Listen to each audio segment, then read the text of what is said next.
ተቋሚው ለምን ተዳከመ የሚለውን ለማሳየት ብዙ ጊዜ አትሞክርም። የተዳከመበት ምክንያት አለ። በአሁኑ ሰዓት ተቋሚው ለምን ተዳከመ? ራሱ አቅም ማጣት ወይስ ያገዛዙ ዱላ በርትቶበት? አሁንስ ተቋሚ አለ ብለን ልናምን እንችላለን? በአሁኑ ሰዓት እኮ ተቋሚ የለም። ለምን? አገዛዙ ምንም አይነት የፖለቲካ ምህዳሩን እንዳይኖር ዘግቶታል።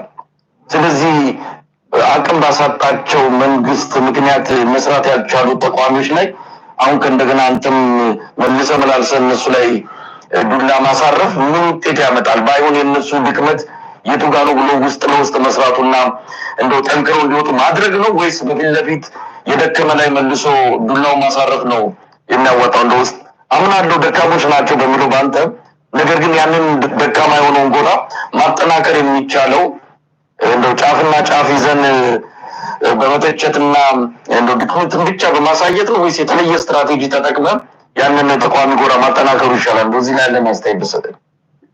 ጥሩ ጥያቄ ነው። በሁለት እንክፈለው ጥያቄ ነው።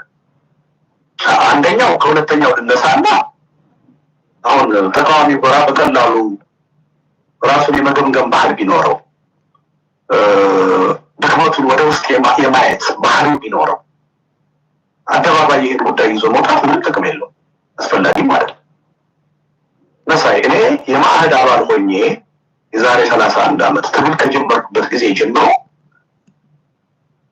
በነበርኩባቸው የተቃዋሚ ጎራዎች ለምሳሌ የማዕህድ አባል ሆኜ ማዕህድን ወክዬ የአማራጭ ኃይሎች ምክር ቤት አባል ነበርኩ። እኔ አብሬ ሰራ ነበር ከነ ዶክተር በየነ ጴጥሮስ ጋር።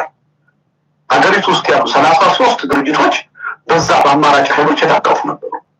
እዛው ሰርቻለሁ። ከዛ በኋላ አሜሪካን ሀገር የተመሰረተው የተቃዋሚ ፓርቲዎች ህብረት ከቅንጅት በፊት የዛ አባል ሆኜ ሰርቻለሁ።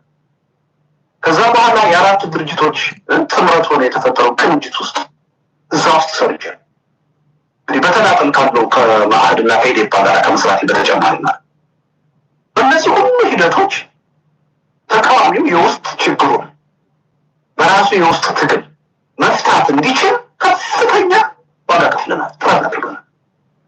ከአቅማችን በላይ ሲሆን ነው ኦኬ የጉዳዩ ባለቤት የሆነው ህዝብ ይህን ችግር ካላወቀ መፍትሄ እየጠበቀባቸው ያሉ ተቃዋሚዎች እሱ እንደሚያስቡት ጠንካራ ሳይሆኑ ደካማ መሆናቸውን ተገንዝቦ ግፊት ካላደረገባቸው እንዲጠናከሩ ካላደረጋቸው ይሄ ትግል የትም አይደርስም የሚል ድምዳሜ ላይ የሚደርስ ታስታውስ ከሆነ የእኛ ፓርቲ የዛሬ 23 ዓመት ሲመሰረት ምንድን ነው ይዘን የመጣ ነው? 3 አቅጣጫ ነው የትግላችን አቅጣጫ ምን ያለው። አንደኛ ዋናው በስልጣን ላይ ያለውን ገዥ ፓርቲ መታገል፣ ሁለተኛ ተቃዋሚው ጎራ ውስጥ ድክመት አለ። ይህን ድክመት ዴሞክራቲክ በሆነ አግባብ ታግለን መፍታት አለብን። ሶስተኛ ህብረተሰባችን ውስጥ ለዲሞክራሲ ስርዓት እንቅፋት የሆነ ስር የሰደደ አመለካከት አለ። ይህን ታግለን መፍታት አለብን። ዝም ብለን አሁን እንደተያዘው ገዢውን ፓርቲ ብቻ ኢላማ አድርገን የምንታገል ከሆነ ግን የውስጥ ችግራችን አይፈታም፣ ተጠናክረን አንወጣም። ስለዚህ ይሄ ገዢ ፓርቲ 20-30 ዓመት በስልጣን መቀጠል እድል ይኖረዋል የሚል ሀሳብ ይዘን ይወጣል። እኔ ይሄን ሀሳብ ይዤ ስወጣና ስናገር አገሩን የተንጫጭ ምን ጉድ መጣ ደግሞ ተቃዋሚውን ጎራ የሚተች ህዝቡን የሚተች ይሄማ ሰርጎ ገብ ነው። ይሄማ ተቃዋሚውን ለማፍረስ ብሎ ነው። ኢህአዴግ ከዚህ በኋላ እንኳን 20 ዓመት 2 ዓመት አይቆይም። ምክንያቱ ተወራው የተባለው ያን ነገር ከተናገርኩ 23 ዓመት ይሄ በስላቱ ይህንን ተቃዋሚዎችን በደንብ ፊት ለፊት የመተቸቱን አቋም ይዘ የመጣው ከ97 ምርጫ በኋላ ያ ሁሉ ግርግር ሆነ። ከዛ ሶስተኛ አማራጭ ብለህ መጣ። ሶስተኛ አማራጭ ምንድን ነው?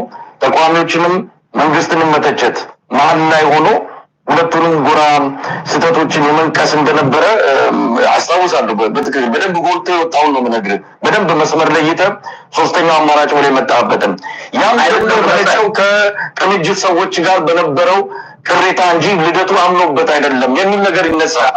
ወቅቱን መጠቀሚያ እንዳደረጉ በተለይ ህወሓት ኢህአዲግ ያንተን የአማራጭ መንገድ ሶስተኛ መንገድ የሚለውን በደንብ እንደተጠቀመበት ሌሎቹን መምቻ እንዳደረገው በወቅቱ ይገለጽ ነበርና ከበፊት ጀምሮ የምታምንበት እምነት ነው ወይስ በኋላ ላይ በነበረው ፍጥጫና መቆራቆስ የመጣ አዲስ ሀሳብ ነው?